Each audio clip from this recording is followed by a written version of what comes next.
বাংলাদেশে জঙ্গি হামলার অ্যালার্ট দেওয়া হয়েছে। সোশ্যাল মিডিয়ায় হাউকাও লাগিছে, ছড়াইতেছে। বিএনপির ঘনিষ্ঠ সাবেক বিমান বাহিনী স্কোয়াড্রন লিডার কইতেছে বিমান বাহিনীতে কিছু ঘটছে, রাষ্ট্রবিরোধী কিছু মানুষ আইডেন্টিফাই হয়েছে। ইলিয়াসও লিখেছে কিছু একটা ঘটতেছে।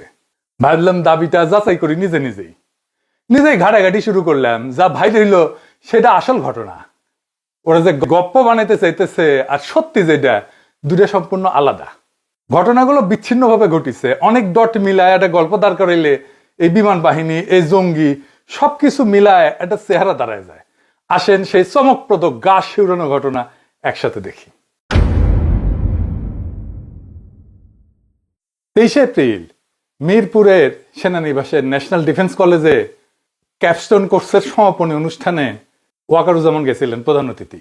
অনেকে ছিল, ফেলো টেলো ছিল, সংসদ সদস্য মানে এমপিরা ছিল, জ্যেষ্ঠ সামরিক কর্মকর্তারা ছিল, পুলিশ ছিল, কূটনীতিক ছিল, কর্পোরেট নেতারা ছিল। কি কইলেন ওইখানে ওয়াকারুজ্জামান?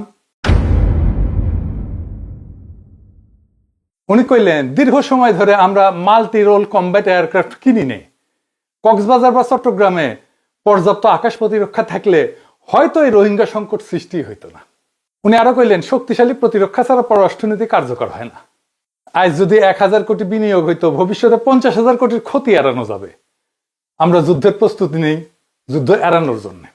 এটা কিন্তু খুব সাধারণ প্রেস ব্রিফিং না, এটা ন্যাশনাল ডিফেন্স কলেজের প্ল্যাটফর্ম, নীতি নির্ধারকদের সামনে। এবং সেনা প্রধান হিসাবে ওয়াকারুজ্জামান স্ট্র্যাটেজিক এস্টাবলিশমেন্টকে ডাইরেক্টলি অ্যাড্রেস করতেছেন। মূল বার্তা কি? মূল বার্তা বিমান বাহিনী শক্তিশালী করতেই হবে, মাল্টি রোল কমব্যাট এয়ারক্রাফট কিনতেই হবে, কক্সবাজার চট্টগ্রামে আকাশ প্রতিরক্ষা শক্তিশালী করতেই হবে, তাই তো? আর ভবিষ্যতে যদি রোহিঙ্গা সংকটের মতো সংকট এড়াইতে হয়, এটা একটা অর্থনৈতিক এবং কূটনৈতিক বোঝাও বটে। আর রোহিঙ্গা সংকট প্রায় 11 লক্ষ রিফিউজি, অর্থনৈতিক আর কূটনৈতিক বোঝা একটা। ভবিষ্যতে যদি এমন সংকট এড়াইতে হয় তাইলে বিমান বাহিনীতে বিনিয়োগ লাগবেই। তো সেনাপ্রধান কেন এই মোমেন্টে এই কথাটা কইলেন, এটা বুঝতে হলে পেছনে যেতে হবে, বিমান বাহিনীর গত 14 মাসের ঘটনাগুলো দেখতে হবে। তবে প্রথমে মাল্টি রোল কমব্যাট প্লেন, এটা কি এটা বোঝা লাগবে, তাই না? হ্যাঁ, এটা কঠিন লাগিচ্ছে, তাই না? আজ এটা একটু বুঝে দেখি। আমিও জানতাম না, আমি খুঁজে টুজে দেখে যা পাইলাম সেটাই বলিচ্ছি। এই মাল্টি রোল কমব্যাট এয়ারক্রাফট মানে হইতেছে এমন যুদ্ধ বিমান যা একাই অনেক কাজ করতে পারে। আগে বিমান বাহিনীর অনেক ধরনের বিমান লাগতো। একটা বিমান আকাশে শত্রুর গুলির জন্য, আর একটা মাটিতে বোমা ফেলানোর জন্য, আর একটা হইতেছে ছবি তুলে আনার জন্য, গোয়েন্দা কাজ করার জন্য। 3 কাজে 3 বিমান, 3 রকম খরচা। মাল্টি রোল মানে এটাই বিমান, এরই সব করবে। সকালে ডগ ফাইট করবে, দুপুরে ট্যাঙ্কে বোমা মারবে, বিকালে জাহাজ ডুবাবে, রাত্রে রাডার জ্যাম করবে, সন্ধ্যাবেলা ছবি তুলে আনবে। স্মার্টফোনের মতো আর কি। আগে তো ফোন ছিল শুধু কথা কওয়ার জন্য, এখন ফোনের মধ্যে ক্যামেরা আছে, আরো কত কি আছে, তাই না? আমরা হোয়াটসঅ্যাপ করি, এইটা করি, সেটা করি, ফেসবুক করি, সবই তো এর মধ্যে করি। এটা কেন ইম্পর্টেন্ট? কারণ এটা হচ্ছে সাশ্রয়ী। আর আজকের যুদ্ধে থ্রেট যে কোনো দিক দিয়ে আসে, তাই নানা রকম জিনিস ম্যানেজ করা ডিফিকাল্ট। তো দুনিয়ায় অনেক রকমের মাল্টি রোল ফাইটার আছে। যেমন ধরেন F-16, এটা আমেরিকান, F-35 এটা আমেরিকান, রাফায়েল এটা ফরাসি, এটা ইন্ডিয়ার কাছে 36টা আছে, Su-30 এটা রাশিয়া, এটা ভারতে আছে। তারপর JF-17 থান্ডার এটা পাকিস্তান আর চীন একসাথে তৈরি করেছে, এটা বাংলাদেশকে না নিয়ে আলোচনা করেছে। আর J-10C এটা চীনা, বাংলাদেশ 20টা কিনতে যাইতেছে। সেনা প্রধান NDC-তে এই বিমানের কথাই কইছে। বাংলাদেশের কাছে এখন আছে পুরনো F-7, MiG-21 এর কপি, 60-এর ডিজাইন, মাল্টি রোল না। কয়টা পুরানো MiG-29, বুঝেছেন? এটাও মাল্টি রোল না। সেনা প্রধান যখন বলে মাল্টি রোল কমব্যাট এয়ারক্রাফট কিনিনি দীর্ঘ সময়, এটা হইতেছে এই গ্যাপটা পূরণের জন্য 20টা J-10C সেই গ্যাপ পূরণের জন্য কেনা হবে। এবার আসেন দেখি সেনা প্রধান কেন এই কথা কইল। 25 অক্টোবরে প্রফেসর ইউনূসের সরকারের আমলে বাংলাদেশ সরকার নীতিগতভাবে অনুমোদন দিয়েছে $2.2 বিলিয়ন একটা চুক্তি। চীনের চেংদু এয়ারক্রাফট কর্পোরেশন থেকে 20টা JC মাল্টি রোল ফাইটার কেনার সিদ্ধান্ত হয়েছে। প্রত্যেকটার দাম মেলা $60 মিলিয়ন মতো, সব মিলায় প্রায় 27,000 কোটি টাকা।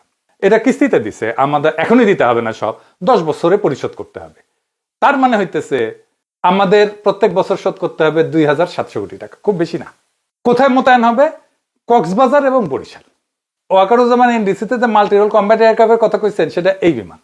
যে কক্সবাজার আকাশ প্রতিরক্ষা চাইছেন, সেটাই এই J-10C ভবিষ্যৎ ঘাঁটি। স্বাধীনতার পর বাংলাদেশের সবচেয়ে বড় এটা বিমান শক্তিতে বিনিয়োগ।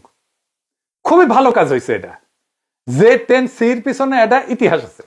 এই যে 25-এ যে অপারেশন সিন্দুর করেছিল না ইন্ডিয়া, ওই সময় পাকিস্তান এই বিমান ব্যবহার করে রাফায়েল ফেলাই দিছিল। তো বাংলাদেশ যে যুদ্ধ বিমান কিনতেছে সেটাই পাকিস্তান ইন্ডিয়ার বিরুদ্ধে ব্যবহার করেছে। 2 নম্বর ঘটনা, 27শে জানুয়ারি 2026, এটাও প্রফেসর ইউনূসের আমল, ইলেকশনের কিছুদিন আগে, বগুড়ায় একটা ড্রোন কারখানা হবে। এটা সরকার টু সরকার চুক্তি হয়েছে। চীনের সরকারি কোম্পানি CTC ইন্টারন্যাশনালের সাথে 608 কোটি টাকার একটা চুক্তি। উদ্দেশ্য হইতেছে বগুড়া বিমান ঘাঁটিতে ড্রোন তৈরির কারখানা হবে। দূরপাল্লার নজরদারি করতে পারবে, আক্রমণকারী ড্রোন একই সাথে তৈরি করবে আর কি। তুরস্কের বাইরাকতার বলে একটা ড্রোন আছে, সেইটার চীনা সংস্করণ। এটা সরাসরি উপরে উঠতে পারবে, ভার্টিক্যাল টেক অফ ড্রোন। এটা এরকম করে ছড়া লাগবে না, প্রযুক্তি হস্তান্তর হবে, মানে বাংলাদেশের টেকনোলজিও পাবে। এইটা নির্মাণ শেষ হবে ডিসেম্বর 2026 এই বছরে। তো বগুড়া কেন গুরুত্বপূর্ণ? বগুড়া গুরুত্বপূর্ণ কারণ আমি জন্মেছি তা না, বগুড়া হচ্ছে নর্থ ইস্ট এবং শিলিগুড়ি করিডোরের কাছে। বিমানবাহিনীর রাডার ইউনিট বগুড়া গত জুন 2025 থেকে চালু আছে। এশিয়া নিউজ 27 জানুয়ারি শিরোনাম করেছে, বাংলাদেশ চীনা ড্রোন উৎপাদন চুক্তি ভারতে বিপদ ঘন্টা। এবার বুঝেছেন তো কেন এটা গুরুত্বপূর্ণ। 3 নম্বর ঘটনা, 8ই জানুয়ারি 2026, বিমান বাহিনী প্রধান পাকিস্তানে গেছে।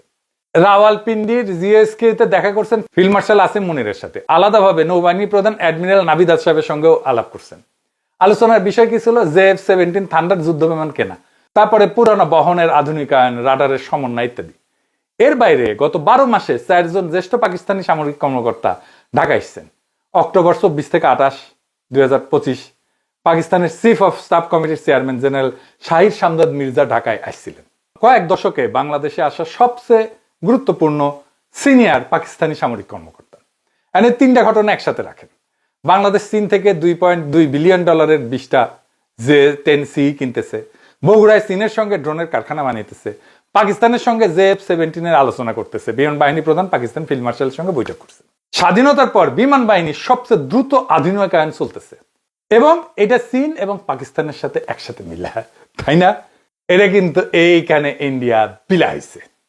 কারণ এই যে স্ট্র্যাটেজিক শিফট, এইটার অর্থ ইন্ডিয়ার কাছে কি? এটা নিয়ে ইন্ডিয়ার অস্বস্তি কেন?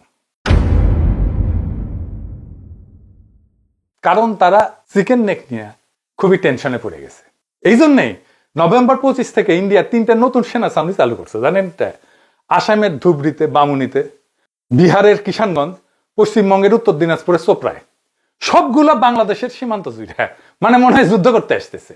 দেখেছিলেন না ইউক্রেনে যখন হামলা করে রাশিয়া, তখন ইউক্রেনের বর্ডারে সেনা জমায়েত করছিল ঠিকই খায়।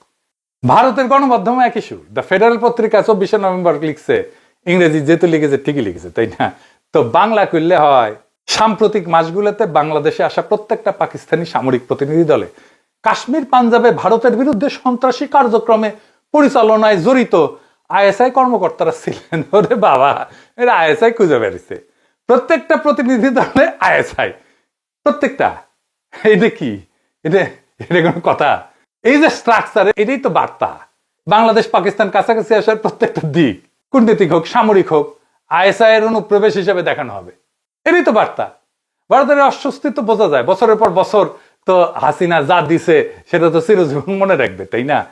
তো ইন্ডিয়ার যে মূলধন ছিল, স্ট্র্যাটেজিক অ্যাসেট, সেটা আস্তে আস্তে ক্ষয় হয়ে যাইতেছিল। এখন এইটাকে আবার ফিরে পাওয়ার জন্য ইন্ডিয়ার একটা গল্প তৈরি করা প্রয়োজন পড়ছে। কি সেই গল্প? 21শে এপ্রিল 2026 সেনাপ্রধানের NDC বক্তব্যের ঠিক 48 ঘন্টা আগে ভারতের একটা সংবাদ মাধ্যম আছে নর্থ ইস্ট, চন্দন নন্দী, ওই লিখছে এটা গপ্প ফাইতেছে। নানা সময় সত্য মিথ্যা মিলায় গপ্প টপ্প ফাঁদে আর কি। উই লিখেছে, তেহরিকে তালেবান পাকিস্তানের সঙ্গে সংযোগের অভিযানে বহু বিমান সেনা আটক হয়েছে। বহু। বাংলাদেশ বিমান বাহিনী হাই অ্যালার্টে। বুঝেছেন তো? এটাই ওয়াহিদুজ্জামান এটা লিখেছে। কি বলতেছে? কইতেছে 20 এপ্রিল ভোরে গোয়েন্দা শাখা ঢাকায় অভিযান চালাইছে। 2 জন স্কোয়াড্রন লিডার গ্রেপ্তার হয়েছে, 10 থেকে 12 জন আটক হয়েছে, 9 থেকে 10 জন পলাতক আছে। কোথায় কোথায় পলাইছে? পাকিস্তানে, পর্তুগালে, তুরস্কে, নিউজিল্যান্ডে। অভিযোগ কি? তেহরিকে তালেবান পাকিস্তানের সঙ্গে যোগাযোগ। কোন ঘাটিতে অভিযান? কক্সবাজার, চট্টগ্রামের 25তম স্কোয়াড্রন, যশোরের রাডার স্টেশন, কুর্মিটোলা চট্টগ্রামের জহুরুল হক প্রশিক্ষণ কেন্দ্র। মনে আছে সেনাপ্রধান কি বলছিল? কক্সবাজার বা চট্টগ্রামে পর্যাপ্ত আকাশ প্রতিরক্ষা, J-10C ভবিষ্যৎ ঘাঁটি কক্সবাজার, বরিশাল, উটি। ঠিক যে ঘাঁটিগুলো বাংলাদেশের আগামী 3 থেকে 5 বছরের আকাশ প্রতিরক্ষার ভিত্তি, সেগুলোকেই north east news TTP Tehrike Taliban Pakistan অনুপ্রবেশের শিকার করতেছে। গল্প তৈরি হয়ে গেছে। এই গল্পের ভিত্তি কি? কোন সরকারি দলিলের উপর দাঁড়ায় আছে? এই প্রশ্নের উত্তরে আসল ঘটনা। এই পুরা গল্পের ভিত্তি একটাই দলিল, বাংলাদেশ পুলিশ সদর দপ্তরের গোপনীয় চিঠি। 23 April DIG Kamrul Hasan sign করেছে। চিঠির হুবহু ভাষা হইতেছে প্রথম আলো, ITV, বিডি, দেশ রূপান্তর প্রকাশ করছে। চিঠিটা এটাই। সেটা হইতেছে সম্প্রতি গ্রেপ্তার হওয়া নিষিদ্ধ ঘোষিত উগ্রবাদী সংগঠনের সদস্য ইশতিয়াক আহমেদের সঙ্গে একটা বাহিনীর চাকরিচ্যুত 2 সদস্যের নিয়মিত যোগাযোগের তথ্য পাওয়া গেছে। কোন বাহিনী সেটা কিন্তু বলে নাই। হামলার সম্ভাব্য লক্ষ্য সংসদ ভবন, উপাসনালয়, বিনোদন কেন্দ্র, শাহবাগ ইত্যাদি। সিরিজে তেহরিকে তালিবান নাই, LET নাই, ISI নাই, পাকিস্তান নাই, নিষিদ্ধ সংগঠনের নাম পর্যন্ত নাই, বিমান বাহিনী নাই, স্কোয়াড্রন লিডার নাই। চিঠিতে আছে একটা বাহিনীর চাকরিচ্যুত 2 সদস্য। কোন বাহিনী? দেশ রূপান্তর স্পষ্ট করছে চাকরিচ্যুত 2 সেনা সদস্যের নিয়মিত যোগাযোগ। সেনাবাহিনী, বিমান বাহিনী না। তারপরেও পুলিশের চিঠির 2 দিন পরে CTTC, যারা এই সমস্ত জঙ্গিবাদ নিয়ে কাজ করে, তার যুগ্ম কমিশনার মুন্সি শাহাবুদ্দিন প্রকাশ্যে বলছে এখনো কোনো নির্দিষ্ট সংগঠন বা গোষ্ঠীকে চিহ্নিত করা যায়নি। মানে বাংলাদেশের সন্ত্রাস বিরোধী তদন্তের প্রধান বলতেছে কোন সংগঠন চিহ্নিত করা যায়নি। কিন্তু এইদিকে কালের কণ্ঠ কইতেছে, অজ্ঞাত সূত্র দিয়া টিটিপি LET কনফার্ম করতেছে নর্থ ইস্ট নিউজ কক্সবাজারের 4 জন এয়ারম্যানের সংখ্যা পর্যন্ত দিতেছে, সব ভারতীয় গোয়েন্দা সংস্থা থেকে আসা। বুঝেছেন তো নর্থ ইস্ট নিউজ থেকে কালের কণ্ঠে চলে আসলো কেমনে? বাংলাদেশের পুলিশ যেটা সরকারিভাবে বলে নাই, সেটা ভারতীয় গণমাধ্যম সূত্রের বরাতে নিশ্চিত করতেছে কি করে? এখন এই যে বিমান বাহিনী নিয়ে হাউকাও, এই বিমান বাহিনীতে তো ঢুকেছিল ব্যাপকভাবে। হ্যাঁ, এটা আমার কথা না, বানানো কথা না। আসেন সেটা দেখি। দৈনিক আমার দেশ প্রথম পৃষ্ঠায় একটা স্টোরি করেছিল, বিমান বাহিনীর ভিতরে রয়ের নেটওয়ার্ক ফাঁস, 6 জন জ্যেষ্ঠ অফিসার রয়ের সাথে সংযোগের অভিযোগে অবসরে। ISPR এটা প্রতিবাদ করেছিল, কিন্তু স্টোরি এখনো আছে, আমার দেশ সরায় নাই। মানে এটা ভুয়া স্টোরি না। হাসিনার পালানো ভিডিও তুলেছিল কে জানেন? না, এই 6 জনের মধ্যে একজন। এখন সবাই বাধ্যতামূলক অবসরে, একজনের কোর্ট মার্শাল হয়েছে। এদের গাড়িতে পর্যন্ত ভারতীয় বাহিনীর ব্যবহার করা অস্ত্র পাওয়া গেছে। যারা গপ্প ছড়াইতেছে বিমান বাহিনীতে উগ্রবাদী ঢুকছে, সে বিমান বাহিনী তো রয়ের আখড়া। আর কোন বাহিনীতে এভাবে পাবলিকলি আইডেন্টিফাইড হয়েছে? রয়ের এজেন্ট হয় নাই, এখানে হয়েছে। এবার মাথা ঠান্ডা করে ভাবেন, যে বাহিনীতে ব্যাপকভাবে ঢুকেছিল, সে বাহিনী এখন হঠাৎ পাকিস্তানি জঙ্গিদের আশ্রয়স্থল হয়ে গেল। এবার আসে টিটিপি আসলে কে? কে ফান্ড করে? টিটিপি কে ফান্ড করে? তেহরিকে তালিবানকে ফান্ড করে আমেরিকান ডিফেন্স মিনিস্টার মাতিস কইছে। ভারতীয় অ্যানালাইস্ট নিজেই স্বীকার করছে যে এটা এস্টাবলিশড ফ্যাক্ট। তাহলে গল্পটা আরেকবার দাঁড় করান। অগাস্টে বিমান বাহিনীতে রয়ের সরাসরি নেটওয়ার্ক ধরা পড়লো, 6 অফিসার, গাড়িতে ভারতীয় অস্ত্র। আমার দেশ স্টোরি সরায় নাই। এপ্রিল 2006 সেই সেম বিমান বাহিনীতে রয়ের প্রক্সি নেটওয়ার্ক চিহ্নিত হইতেছে। প্রক্সির নাম টিটিপি। এই দুটো তো উল্টা না, একই জিনিস। অগাস্টে রয়ের এজেন্ট ধরা পড়লো, ভারতীয় গণমাধ্যম চুপ। এপ্রিলের টিটিপির অনুপ্রবেশ গল্প হইল নর্থ ইস্ট নিউজ, কালের কণ্ঠের অজ্ঞাত সূত্র, ভারতীয় প্রোপাগান্ডা অ্যাকাউন্ট, সব মিলে চিৎকার শুরু করলো। কেন? কারণ আগের গল্পে অভিযুক্ত এই গল্পে অভিযুক্ত তারা বলতেছে পাকিস্তান। তালেবান শুনে মানুষ মনে করবে ও এটা তো পাকিস্তান, এটা তো আফগানিস্তান, এটা তো ইসলামী জঙ্গি, এটার পিছিয়ে যে আছে এটা তো বুঝবে না। কেউ কেউ বলছে, আপনাদেরকে বলেন।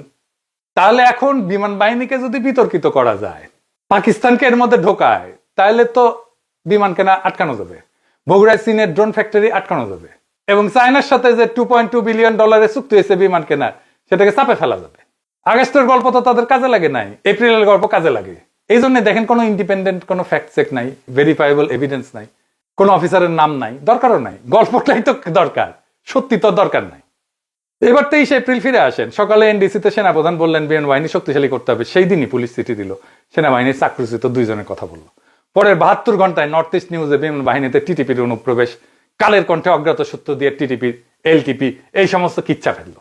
সেনাপ্রধান যেই ঘাটিতে আকাশ প্রতিরক্ষা চান, সেই ঘাটি কম্প্রোমাইজ, সেখানেই জঙ্গি ঢুকে যায়। এটা ফায়দা দিল নর্থ ইস্ট। টিটিপি আসলে কে, কি করে, এটা বুঝলে পুরো জিনিসটা পরিষ্কার হয়ে যাবে। আসেন সেটা বুঝে দেখি। তেহরিকে তালেবান পাকিস্তান, তালেবান নাম শুনে আবার উত্তেজিত হয়ে যায় না, এটা পাকিস্তান রাষ্ট্রের বিরুদ্ধে লড়তেছে। আর ফান্ড করে ইন্ডিয়ার আগেই তো কইছি, আমার কথা না, আমেরিকান ডিফেন্স মিনিস্টার কইছে এটা। এর মধ্যে ওয়াগারের পথ ভালো খুব ভাব মানাইতেছে যে পাকিস্তানের সাথে যেন বিমান চলাচল বন্ধ করে দেওয়া হয়। কেন? তাহলে তেহরিকে তালেবানরা পালাইতে পারবে না। দেখেন মাথায় কত বুদ্ধি দেখেন। তেহরিকে তালেবান করাচি শহরে ল্যান্ড করে পাকিস্তানের সেনাবাহিনীর মুখে পড়বে। পাকিস্তানের সেনাবাহিনী আসেম মনি পর্যন্ত রীতিমতো যুদ্ধ করছে এদের বিরুদ্ধে। তেহরিকে তালেবানরা যদি পালাইতে সাহায্য করতে হয় তাহলে ইন্ডিয়া আনন্দ চিত্তে করবে। তেহরিকে তালেবানের সাথে বাংলাদেশের কিছু উগ্রপন্থী যুক্ত হয়েছে, বাংলাদেশে এদের ভালো অ্যাক্টিভিটি আছে। তেহরিকে তালেবানের হয়ে পাকিস্তানের সীমান্ত থেকে যুদ্ধ করতে যা মারাও গেছে বাংলাদেশের তরুণরা, 23 থেকে 25 পর্যন্ত অন্তত 5 জন বাংলাদেশি এই টিটিপির হয়ে যুদ্ধ করতে যা নিহত হয়েছে। এই যে মারা গেছে আহমেদ জুবাই সাভারের 27 এপ্রিল মারা গেছে 2025-এ ওয়াজিরিস্তানে, গেছিল সৌদি আরবে ওমরা করতে, ওইখান থেকে পাকিস্তানে গেছে। ফয়সাল হোসেন মাদারীপুরে 26 সেপ্টেম্বর 2025-এ মারা গেছে খাইবার পাখতুনওয়ালাতে। সে বলছিল দুবাই যাইতেছে, দুবাই থেকে গেছে ওইটি। তো এরা কি পাকিস্তান হয়ে গেছিল নাকি মাদার বোর্ড? এটা নাকি ইউনিসেফ সরকার করেছিল, তারাই নাকি উগ্রপন্থীদের ফ্রি রাইড দিছিল। সেটা শুনলে নাকি আপনার ঘৃণা হবে। ওরে আমার নৈতিকতা মারানি রে, পুরা ইউনুস আমলে ধান্দাবাজি করে গেছে বিভিন্ন সেক্টরে, সেগুলো আরেকদিন কওয়া যাবে। আমি আর আজকের এপিসোডে আর সেগুলো কইলাম না। ফার্স্ট তাই তো নিজেই বলছে কোন কোন জায়গায় সে ধান্দাবাজি করতে যায় নাই। এটা হচ্ছে সে রাষ্ট্রদ্রোহী কাজ করতেছে, সে কোনো সাংবাদিক না, সে হচ্ছে চাঁদাবাজ এই সেক্টরে। যে ইন্টারমিডিয়েট পাস ছেলে, যে আদৌ ইন্টারমিডিয়েট পাস করছে কিনা, সে বুয়েটের 5 জন ডিন কর্তৃক লিখিত ডিপিপি নিয়ে ফেসবুকে পোস্ট দিয়ে ওই প্রজেক্টটা বন্ধ করে রাখছে। শিবচরের যে ঠিকাদার, সেই ঠিকাদারের সাথে তথাকথিত কুচকুচি সাংবাদিকের লেনদেন হয়েছে, সেখান থেকেই সে এই জিনিসগুলো নিয়ে আমাদের বিরুদ্ধে কনসার্ন। এবার আসেন টিটিভির বাংলাদেশি পার্টনার কারা সেটা দেখি। এদের রিক্রুটমেন্ট ফ্রন্ট হচ্ছে জামাতুল answer feel Hindal Sharqiya. Recruiter একজন ইঞ্জিনিয়ার ইমরান হায়দার, সে প্রাক্তন বিমান বাহিনীর অ্যারোনটিক্যাল ইঞ্জিনিয়ার। এবার বুঝছেন তো পুরা খেলাটা ইন্ডিয়ান। বিমান বাহিনী যেন পাকিস্তান থেকে প্লেন কিনতে না পারে সে চাপ সৃষ্টি করা, বগুড়ায় যেন ড্রোন ফ্যাক্টরি না হয় সেটার ব্যবস্থা করা, আর এই চান্সে কিছু জঙ্গি হামলা সত্যি সত্যি টিটিপি বা তার সংশ্লিষ্ট জঙ্গি গ্রুপকে করাই দেয়া, তারপরে এই অজুহাতে জামাত আর শিবিরকে সাইজ করা, ধরে ফেলা এদের ক্রিটিক্যাল কিছু নেতাকর্মীকে। তবে ওয়াকারুজ্জামান আর তার বিমান বাহিনী যদি সত্যি পাকিস্তানি প্লেন কেনার প্রশ্নে, ড্রোন ফ্যাক্টরি প্রশ্নে ইন্ডিয়ার চাপের মুখে থাকে, তাহলে আমাদের পুরো জাতিকে এই ইস্যুকে তাকে সাপোর্ট দেওয়া উচিত, যে কোনো দেশপ্রেমিকের দেওয়া উচিত। যখন ইন্ডিয়ান গণমাধ্যম টিটিভি অনুপ্রবেশে গল্প ছড়াইতেছে, কালের কণ্ঠে অজ্ঞাত সূত্র দিয়া সেটাকে অ্যাম্পলিফাই করতেছে, সেই গল্পের সাথে সুর মেলায় বিমান বাহিনী জঙ্গিতে ভরে গেছে বলাটা আর যাই হোক দেশপ্রেম না। বাংলাদেশের বাহিনীগুলোকে বলি, মিসা জঙ্গি ন্যারেটিভ তৈরি করে যদি ক্র্যাকডাউনের পরিকল্পনা করেন, ভুলে যান। আমরা হাসিনার আমলে এগুলো ফাইট করে আসছি, ফাইটটা আমরাই দিছি, বিএনপি দেয় নাই। এটা মাথায় রেখেন। কেমনে ফাইট হয় এটা বিএনপি জানে না, আমরা জানি। জঙ্গির গল্পের পেছনের রাজনীতি দেখেন, এগুলো বোঝার চেষ্টা করেন। কোন রাষ্ট্রীয় পৃষ্ঠপোষক পাইতেছে কে সেটা বোঝার চেষ্টা করেন। এগুলো বাইর করা কোনো জটিল বিষয় না। তেহরিকে তালিবান যে র ফান্ড করে এটা তো কোনো গোপন বিষয় না। বাংলাদেশের অভ্যন্তরে যে র কাজ করে এটাও কোনো গোপন বিষয় না। বাংলাদেশের বেশিরভাগ জঙ্গি গোষ্ঠীর পিছনে র এর কানেকশন খুঁজে পাওয়া যাবে। বাংলাদেশ থেকে ভারতীয় আধিপত্য উৎখাত করা হবে, আইজ হোক কাল হোক হবে। ফাইনালি একটা জিনিস দেখায়, 5ই আগস্ট যে বাহিনীগুলা আমাদের জনতার সাথে একাত্ম হইল, কেমনে সে একাত্মতা প্রকাশ করছে জানেন? জানেন না? দেখেন।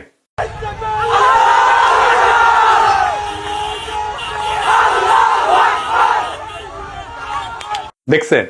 এইটা আমার বয়স হইলে আরো বুঝতেন, আগে দেখতেন এই জিনিসটা। এই জিনিস আমরা দেখছি 1975-এর 7ই নভেম্বর। সৈনিকেরা, সিপাহীরা এই স্লোগানই দিছিল, নারায়ে তাকবীর। এইটাই আমাদের ইউনিফাইং স্লোগান। এই স্লোগান যতদিন জিন্দা আছে ততদিন বাংলাদেশকে পদানত করা যাবে না। ইনকিলাব জিন্দাবাদ।